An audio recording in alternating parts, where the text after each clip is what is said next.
Hello everyone, welcome back in Anju English academy. आज हम पढ़ने वाले हैं क्लास 10 बुक फर्स्ट फ्लाइट का चैप्टर नंबर 1। इसका नाम है अ लेटर टू गॉड और इसे लिखा है जी.एल. फुएंटेस ने, जो कि एक मैक्सिकन राइटर हैं। तो चलिए शुरू करते हैं आज की स्टोरी।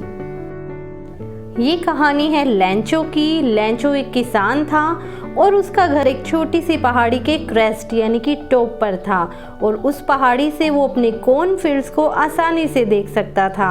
अब उसकी कॉर्न फसल को पकने के लिए केवल एक अच्छी बारिश की आवश्यकता थी, इसलिए लैंचो एक अच्छी बारिश के लिए भगवान से प्रे करने लगा, क्योंकि अगर अच्छी बारिश होगी तो उसकी फसल पककर तैयार हो जाएगी। लैंचो की वाइफ रात का खाना तैयार कर रही थी, तभी लैंचो उसके पास जाकर कहता है कि उसे लग रहा है कि आज अच्छी बारिश होने वाली है। उसकी पत्नी भी कहने लगी, अगर भगवान की इच्छा हुई तो ऐसा ज़रूर होगा। उस समय लैंचो के बड़े बच्चे कॉर्नफील्ड्स में काम कर रहे थे और छोटे बच्चे घर के पास ही खेल रहे थे। तभी लैंचो की वाइफ ने बच्चों को खाने के लिए अंदर बुलाया और खाना खाने के दौरान ही बारिश की बड़ी बड़ी बूंदें गिरने लगी। लैंचो ने नॉर्थ ईस्ट से बड़े बड़े बादलों को पास आते हुए देखा। हवा बहुत ही अच्छी चलने लगी थी। लैंचो कहने लगा, ये बारिश की बूंदें नहीं हैं बल्कि न्यू कॉइन्स हैं। दे आर न्यू कॉइन्स, नए सिक्के हैं। जो बड़ी बूंदें हैं बारिश की वो 10 सेंट के सिक्के हैं और जो छोटी बूंदें हैं वो 5 सेंट के सिक्के हैं। लैंचो को ऐसा क्यों लगा? क्योंकि वो बारिश के रूप में उसकी फसल अच्छे से पकने वाली थी और उस फसल के उसको अच्छे पैसे मिलने वाले थे। कुछ ही देर में लैंचो को ऐसे लगा जैसे उसकी फसल और उन पर जो फूल हैं उसे बारिश के पर्दे ने ढक दिया है और लैंचो बहुत ज़्यादा खुश होने लगा। तभी अचानक से ज़ोरदार हवा चलने लगी और बारिश के साथ साथ हेल स्टोन्स यानी कि ओले गिरने लगे। एक तरफ लैंचो हेल स्टोन्स को देखकर बहुत दुखी था तो दूसरी तरफ उसके बच्चे उन हेल स्टोन्स को इकट्ठा करने में लगे थे। उन बच्चों के लिए तो वो हेल स्टोन्स फ्रोज़न पर्ल्स की तरह, सफ़ेद मोती की तरह थे और वो उसे पकड़कर बहुत खुश हो रहे थे। 1 घंटे तक लगातार ओले गिरते रहे। लैंचो के कॉर्नफील्ड्स में हेल स्टोन की चादर बिछ गई। उसकी सारी फसल नष्ट हो चुकी थी और जब तूफान गुजर गया तो लैंचो अपने खेतों के बीच में खड़ा होकर अपने बेटों से बोला, a plague of cactus would have left more than this, यानी कि टिड्डी का दल भी इतना नुकसान नहीं पहुंचाता जितना ओलों ने नुकसान पहुंचा दिया है। ओलों ने कुछ भी नहीं छोड़ा। इस वर्ष उसके पास कोई अनाज नहीं होगा और पूरा वर्ष अनाज के बिना कैसे बीतेगा। वो रात लैंचो और उसके परिवार के लिए बहुत ही दुखद रात थी।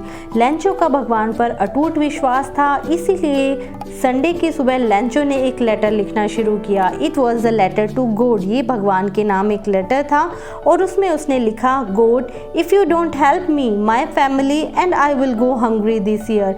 आई need 100 pesos in order to sow my fields again and to live until the crop comes। ऐसा कहकर एनवेलप के ऊपर उसने गॉड लिख दिया। अब वो इस लेटर को लेकर शहर जाता है और वहाँ के पोस्ट ऑफिस में पहुंचकर उस पर स्टैंप लगाकर मेल बॉक्स में डाल देता है। लैंचो के जाने के बाद पोस्ट ऑफिस का एक एम्प्लॉय जिसने लैंचो की हेल्प की थी वो इस लेटर को लेकर पोस्ट मास्टर के पास जाता है और हंसते हुए इस लेटर को उन्हें दे देता है। पोस्ट मास्टर एक मोटा और मिलनसार व्यक्ति था। वो इस लेटर के ऊपर लिखा एड्रेस देखकर हंसने लगता है, पर अचानक से वो सीरियस होकर कहने लगता है कि काश भगवान पर इतना अटूट विश्वास मुझ में भी होता जितना कि इस लेटर को लिखने वाले व्यक्ति में है। और विश्वास भी ऐसा कि उस व्यक्ति ने गॉड को मदद के लिए एक लेटर ही लिख डाला। लैंचो का गॉड पर जो अटूट विश्वास था, इमेंस फेथ था, वो ना डिगे, इसके लिए पोस्ट मास्टर ने एक प्लान बनाया। पोस्ट मास्टर ने अपनी सैलरी का कुछ हिस्सा निकाला और कुछ धन अपने एम्प्लॉय से इकट्ठा करके उन सब एम्प्लॉयज़ को दान देने के लिए प्रेरित किया। बहुत प्रयत्न करने के बाद भी वह 100 पैसों इकट्ठे नहीं कर पाया, बल्कि केवल 70 पैसों ही इकट्ठे कर पाया। फिर उसने उन पैसों को, जो कि वहाँ की करेंसी थी, उन्हें एक लिफाफे में डालकर उस पर लैंचो का एड्रेस लिख दिया और उसके ऊपर साइन की जगह गॉड लिख दिया, ताकि लैंचो को लगे कि ये लेटर गॉड ने ही भेजा है। नेक्स्ट संडे को जब लैंचो पोस्ट ऑफिस पहुँचता है ये देखने के लिए कि भगवान का कोई जवाब आया है या नहीं। अब जब लैंचो को गॉड का लेटर मिलता है तो उसका एनवेलप खोल कर देखता है और उसे पैसे मिलते हैं बीच में से, तो उसे बिल्कुल बिल्कुल हैरानी नहीं होती, क्योंकि शायद उसे बहुत अटूट विश्वास था भगवान में कि उसे उसकी आस्था ही थी कि गॉड उसकी मदद ज़रूर करेंगे, और इसी वजह से उसे ज़्यादा हैरानी नहीं होती। पर जब वो पैसे गिनने लगता है तो वो नाराज़ सा हो जाता है। उसे लगता है कि भगवान गलती कैसे कर सकते हैं, उसने तो 100 पैसों मांगे थे जबकि एनवलप में तो 70 पैसों ही थे। अब वह गुस्से में एक पेन और इंक लेकर वहीं पर एक लेटर लिखना शुरू कर देता है। लेटर लिखकर तुरंत वह एनवलप को बंद करके उसे मेल बॉक्स में डाल देता है। अब जैसे ही लेटर मेल बॉक्स में गिरता है तो पोस्ट मास्टर उसी पल उसे खोलने के लिए आगे आ जाते हैं, क्योंकि पोस्ट मास्टर को ऐसे लगा कि शायद लैंचो ने थैंक यू लेटर लिखा होगा, वो बहुत खुश हुआ होगा उन पैसों को देखकर, पर ऐसा कुछ भी नहीं हुआ।